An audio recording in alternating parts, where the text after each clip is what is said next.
Hello guys, Art-Teeves here. I've made this short video to summarize most Substance Painter basics for a quick beginner tutorial. Let's get started. You start your texturing process by baking the model. If you aren't baking a high poly model to a low poly one, the easiest start would involve choosing a proper resolution, setting your subsampling to 4x4, and setting the highest possible amount of rays on all tabs. After the baking is complete, you can start using a common paint layer. In its properties, you can alter your brush settings and also select if you will paint color, roughness, height, or multiple layers altogether. You can also enable a lazy mouse effect on the upper panel, which will allow you to paint more precise or smooth strokes. Altering the height of your brush is a great way to create an illusion of some geometry details without actual sculpting. You can also set the distance between points where your brush is applied. This way you can create some pattern. The drawback of a classical paint layer is that you don't have enough control over it once you are done painting. This is where a fill layer and some masks kick in. When you apply a black mask to your layer, painting on it will cause some masked textures to reappear. You retain full control over the layer, which allows you to modify its roughness, height, metalness, or even the material itself. Masks can be copied to other layers. Masks can be defined not only by your brush, but also by some preset filters, grunges, and generators. They come in form of a separate layer with its separate set of settings.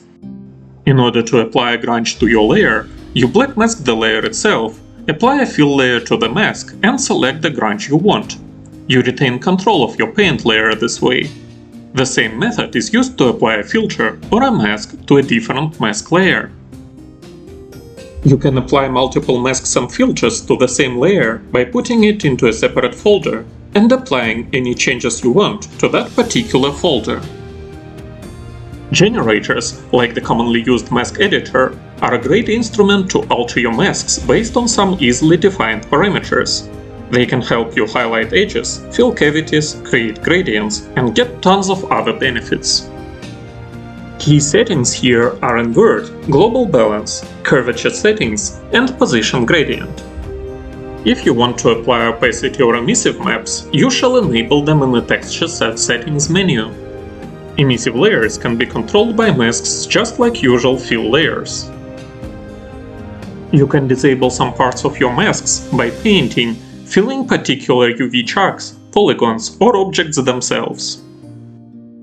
In order to apply some dust or dirt to some glowing parts, you cover them with a masked layer that has its emissive set to a lower value, or simply to black. In order to edit the opacity of your model, you shall go to Shader Settings menu and switch your shader to PBR Metal Rough with alpha blending. Then you can add the opacity channel to your texture set and edit the opacity itself.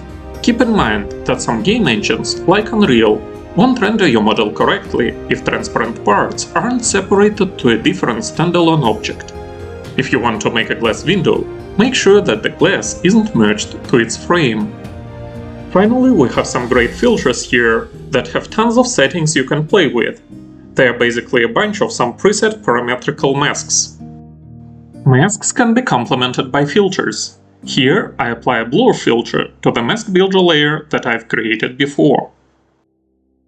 Thanks for watching, guys. If you got any value from this video, feel free to subscribe to my channel for more modeling tips and stylized content. And most importantly, have a great day!